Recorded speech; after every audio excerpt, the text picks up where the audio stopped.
Hey everyone, Sam Battersby from Griot's Garage, and today we're going to talk about our Ceramic Headlight Restoration Kit for severe oxidation. These ceramic headlight wipes are powered by our partners Cerakote Ceramics, and this kit provides you everything you need to restore 2 severely degraded or oxidized headlight lenses back to crystal clear condition in just a matter of a few minutes. Our headlight restoration kit includes 2 oxidation remover wipes, 1 for each lens, 2 ceramic headlight wipes, again 1 for each lens, 4 wet sanding foam discs. You have 2 1000 grit discs, 1 for each lens, and then you have 1 2000 grit and 1 3000 grit disc. These are going to be split between both lenses. Comes with our contour grip pad holder to make it a comfortable process using the sandpaper, as well as the ever important instruction sheet. Please make sure you do read this. The only things the kit doesn't provide that you are going to need are masking tape and a spray bottle full of purified water. It also comes with nitrile gloves so you can protect your hands from the oxidation remover wipes and the coating wipes during the process. This is an extremely easy process, and I'm going to get started showing you how to do it. So obviously we have the light pre-masked off with our masking tape here. This is a process that we highly recommend. Even though it is a wipe and not a spray, you're still going to be using sandpaper, and if the ceramic coating were to get on a painted surface, you want to wipe it off immediately so that it does not dry. So this just prevents us from having to worry about any of that. Very easy to do, takes a couple minutes, and most of you likely already have some masking tape out in your garage or your tool closet. So now that we have that all masked off, we also wash this car prior to the video. The number 1 step in the instructions is to ensure you wash the surface with your favorite car wash soap, get off any dirt and grime, and mildly degrease the surface. Then the oxidation remover wipe will take care of the rest of the cleaning from there. So that's what we're going to go ahead and get started with here. Rip your wipe packet open.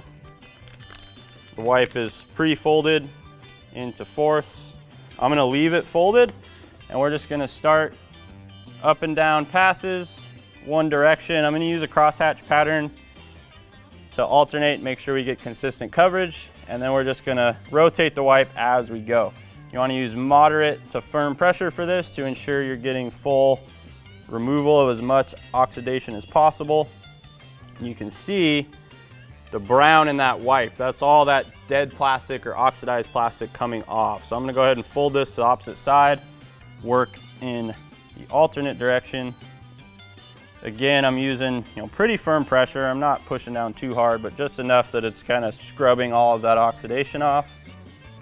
Make sure you get the edges thoroughly. It can be sometimes easy to miss the edges because of the adjacent paint is usually a little higher than the edge of the lens, so make sure you press that down in there and get it.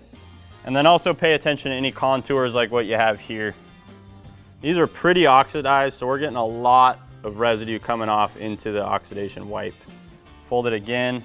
I'm just going to do one more pass over just to make sure we got really good, thorough removal. You can focus at the top of the light depending on your lenses. Oftentimes the top half tends to be more severely oxidized than the lower half because of UV exposure, so make sure you're spending more time on the more oxidized portions of the light. This solvent will stay wet as you go through this process, so it makes it easy to slide the wipe over the surface. And you can see we're getting a lot of brown in there. So I'm not getting really any brown residue coming off in the liquid anymore, so it's looking like we've removed the majority of that oxidation.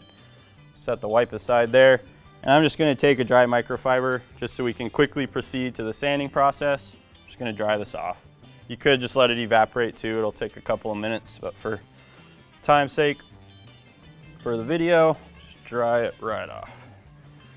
Pretty cool process. You can actually see it working as you go. Now that the light's nice and dry, we'll proceed to the sanding steps. That's where you grab your bottle of purified water, and we're going to take our 1000 grit disc. Again, start with your 1000 grit, attach the hook and loop to our contour grip applicator, and then I'm going to soak the sanding pad pretty thoroughly. These nice foam back pads are really, really nice. They're much better than just a single sheet that's not backed at all. And the foam will actually absorb some of that water and help keep the surface wet as you go. And then we're also gonna mist the headlight lens. As we sand, I'm gonna reapply water to flush the surface and keep it nice and wet as we go. So now I'm gonna go in straight line. Since the large portion of this lens is long from top to bottom instead of wide from side to side, I'm gonna use up and down passes instead of side to side passes. And I'm gonna keep that consistent throughout my sanding steps. So we'll start at the edge. Light to moderate pressure here, but you wanna use consistent pressure throughout. You know, don't bear down on one section of the lens and then use light pressure on a different section. You wanna make sure you keep that pressure uniform. And you can see here why masking is beneficial. You know, the sandpaper is gonna tend to kind of go outside the lines, if you will, unless you're very careful, which makes it difficult to get the edges thoroughly. So having that masking tape just ensures that I'm not marring up the paint, so that I'm saving time. I don't have to come back and polish or anything like that. I can feel it's kind of getting a little dry, and you can see this milky runoff. That's really what you want. This yellowish runoff is typically old UV coating that was factory applied that's being removed. Once that runoff turns clear, you know you've got all that old coating off. So you want to cut through all that with this 1000 grit disc. So it's gonna take it off the fastest. If you don't get it off with this step and then you proceed to your 2000 grit, it's just gonna take you longer to get that stuff off. And to allow full durability of the fresh ceramic coating, we want to ensure that all of that old factory applied coating is completely gone. So that's looking good. That was about 5 minutes of sanding there. So we'll go ahead and keep our water down here. I'm gonna set that to the side and grab our 2000 grit, proceed with that. Make sure that's centered on there. I'm just gonna quickly wipe all this slurry off the lens. And you can see as I dry it, go ahead and show you guys here. This will be a good example of kind of how to check your sanding. Dry it off. And now I can see I missed a big spot right here. This is really clear still. Felt like I was getting that, but there's a pretty deep contour there. So I'm gonna go ahead, swap back to that 1000 grit, and we're just gonna hit that specific spot.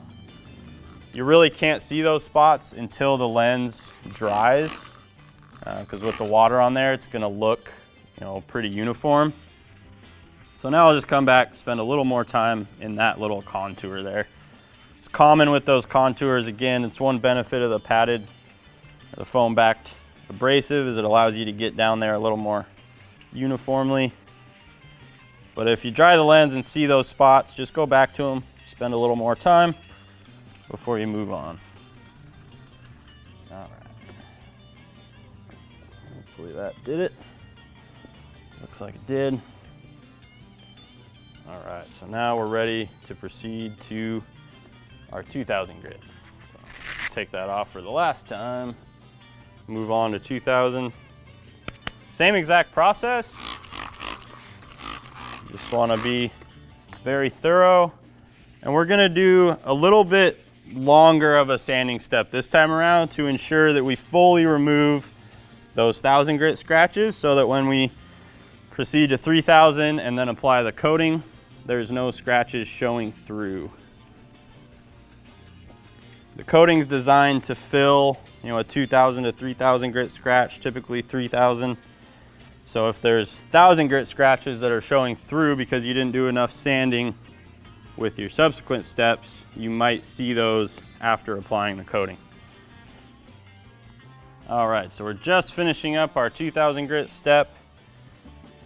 And now we're gonna move on to the last sanding step with our 3000 grit pad. Soak that one, soak your lens, and keep on working. Again, make sure to focus on those edges. It can be easy to kind of not pay attention to the edges, and then you dry it off and have clear spots left. And literally the process through each sanding step is going to be very similar You're just spending a little more time as you go up the ladder to each subsequent step. So you're gonna sand the longest with your 3000 grit. All right, so we're finishing up our 3000 grit step now, and we're nearly ready to move on to the application of the ceramic coating. The best part. All right, so we got that last pass done. Go ahead and set the 2 and 3000 grit aside so we remember to use those on the opposite side. I'm gonna grab a fresh dry towel and dry this lens and the whole surrounding area off. When you apply the ceramic coating wipe, you again want to ensure that there is no moisture on the lens or the adjacent surfaces where it could drip onto the lens.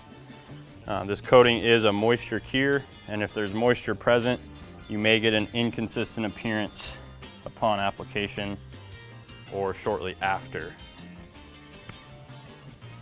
A couple final passes. That's looking good. I'll just let it air dry for 10 or 15 seconds as we're preparing our coating wipe. So again, only one wipe per headlight. These lights are saturated with, or these wipes are saturated with more than enough coating to do even the largest headlight lenses. This is on the large side of a lens, so it's a good example of what these are capable of covering, and this will cover easily more than this as well. But we do, even if you feel like you have enough coating left from your first wipe to do your second lens, we do recommend opening that second wipe for your second lens just to ensure there's no contamination or the coating hasn't started to cure in the wipe, and then you apply it potentially tacky on the second side. So do use both wipes. Just gonna start down low here, and we're just gonna evenly wipe this over the whole lens. Even motions, I'm not using pressure. You don't wanna squeeze out the coating, but just nicely uniformly go over that lens. If you miss any spots, you can do a quick pass back over. There's 2 passes there, and then allow it to dry. So this is gonna take about 5 minutes until it's dry to the touch. It's going to be 60 minutes until it is ready to be exposed to moisture or driven out in the elements, and 24 hours until it's ready to be washed or braided by a car wash or any similar process. So ensure that you follow those cure guidelines to not have any issues with your finish quality. So we'll let that set up, but you can already see how clear that has come out now. Now there are some of those inconsistencies I referenced on the inside of the lens, but overall, huge improvement. I mean, this looks virtually brand new. We did it with an inexpensive kit in just about 15 to 20 minutes worth of time, including the sanding process. So it's very quick and very effective. Keep in mind, this is a very durable coating. It's going to be semi-permanent to permanent and will typically last the life of the vehicle. For more information on our ceramic headlight restoration kits, visit griotsgarage.com, and as always, have fun in your garage.